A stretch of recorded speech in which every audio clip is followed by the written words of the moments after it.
ஆனால் இன்றைய பதிவு வந்து கொஞ்சம் எனக்கு ஒரு மன வருத்தமான பதிவு. இதுக்கு வந்து கோவிலுக்கு அருள்வா கேட்க வந்திருந்த ஒருத்தங்க எங்கிட்ட ரொம்ப அழுது வருத்தப்பட்டாங்க. அவங்க வருத்தப்பட்டு கேட்ட கேள்வி என்ன அப்படின்னு பார்த்தீங்கன்னா, நான் வந்து வேற ஒருத்தவங்களுக்கு செய்யணும், செய்வன பண்ணி கொடுக்கணும் நீங்கள் அப்படின்னு என்ன கேட்டாங்க. நான் சொன்னேன், செய்வனெலாம் நான் பண்ண முடியாதுமா, அதை அந்த பண்ணி கொடுக்குற இடம் இது கிடையாது அப்படின்னு சொல்லும்போது, அந்த அம்மா ஒரு கேள்வி என்னை கேட்டாங்க. என்னுடைய சொத்தெல்லாம் இழந்து, இன்னைக்கு என் வாழ்க்கையை இழந்து, என்னுடைய உடலை இழந்து, என் மனதை இழந்து, என்னோட எல்லாத்தையும் நான் தொலைச்சிட்டு, இன்னைக்கு நடுவீதியில் கொண்டு வந்து என்னை ஒருத்தன் விட்டுட்டான். அம்மான்னு சொல்லி உங்களை நம்பி நான் வந்து கேட்டிருக்கிறேன். இவனுக்கு ஒரு பதிலடி கொடுக்கணுன்றதுக்காக. ஆனால் நீங்கள் முடியாதுன்னு சொல்கிறீங்க. அப்போ தவறு செய்கிறவங்களுக்கெல்லாம் என்னதான் பதில்? தெய்வம் கொடுக்கும், நான் இல்லைன்னு சொல்லலை. ஆனால் நான் கண்குள்ள நான் இருக்கும்போது பார்க்கணும். நான் இவ்வளோ நரக வேதனை அனுபவிக்கிறதுக்கு அவங்க காரணமாயிட்டாங்க. அவங்களுக்கு ஏதாவது ஒரு செய்ய மனசு துடிக்குது அப்படின்னு சொல்லி நம்ம கேட்டாங்க. நம்ம கேட்டதுலேயும் ஒரு நியாயம் இருக்குது.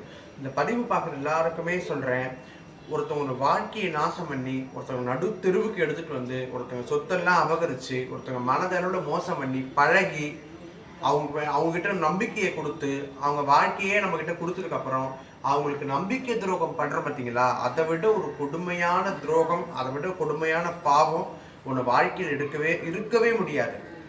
ஒருத்தங்க போய் கடவுள்கிட்ட வந்து நம்ம அழுது வேதனையாக போய் நின்று தான் ஏன் வாழ்கிறோம், நான் செத்து போயிடணும், என்னை எடுத்துக்கோ கடவுளேன்னு கேட்குற அளவுக்கு நம்மளை ஒருத்தங்களுக்கு துயரம் பண்ணுறோம், கொடுமை பண்ணுறோம், துரோகம் பண்ணுறோன்றது சாதாரணமான விஷயம் கிடையாது. ஒவ்வொரு மனுஷனும் எப்பேற்பட்ட கெட்டவங்களா இருந்தால் கூட சரி, கடவுள்கிட்ட போய் அழுது கண்ணீரும் கம்பளியுமா நிற்க சொல்ல நிச்சயமா அதுக்கு கடவுள் வந்து பலன் கொடுப்பார். அந்த அம்மா கேட்டதுக்கு பதில இப்போ நான் சொல்றேன். கண்டிப்பா இதுல மாந்திரிகத்துக்கு வழி இருக்குது. சில விதமான நல்ல தேவதைகளுமே ஏவலாம், துர்தேவதைகளுமே ஏவலாம். மூதேவி சக்கரம், காட்டேரி சக்கரம் இதெல்லாம் இருக்குது. இந்த மாதிரி சக்கரங்களை வந்து எந்த நபர் பாதிக்கப்படணுமோ அவங்களுடைய ஃபோட்டோ, அழுக்கு துணி இதெல்லாம் கொண்டு வந்து வச்சு ஒரு 11-21 நாள் பூஜை வைக்கும் பொழுது இந்த மாதிரி தவறு செய்கிறவங்களுக்கு பதிலடி நம்மளே கொடுக்க முடியும். கூடிய சீக்கிரம் அதை ஒரு பதிவாக நான் கொடுக்குறேன். பாதுகாப்பின் காரணம் கருந்தி அடுத்தவங்களை அழிக்கக்கூடாதுன்னு நோக்கத்துக்காக தான் இது வரைக்கும் இந்த மாதிரி விஷயங்களை நான் பதிவு பண்ணாமல் இருந்தேன். ஆனால் இன்னைக்கு அந்த அம்மா என்னை கேட்ட கேள்வி என்னுடைய நெஞ்சை உறுத்துச்சு. தயவு செய்து இந்த பதிவு படிக்கிற யாருமே அடுத்தவங்களுக்கு கெட்டது பண்ணணும், அடுத்தவங்களை அழிக்கணும், அடுத்தவங்களுடைய சொத்துக்களை அபகரிக்கணும், அடுத்தவங்களை மனதோட பழகி ஏமாற்றணும் அப்படின்னு மட்டும் நினைக்காதீங்க.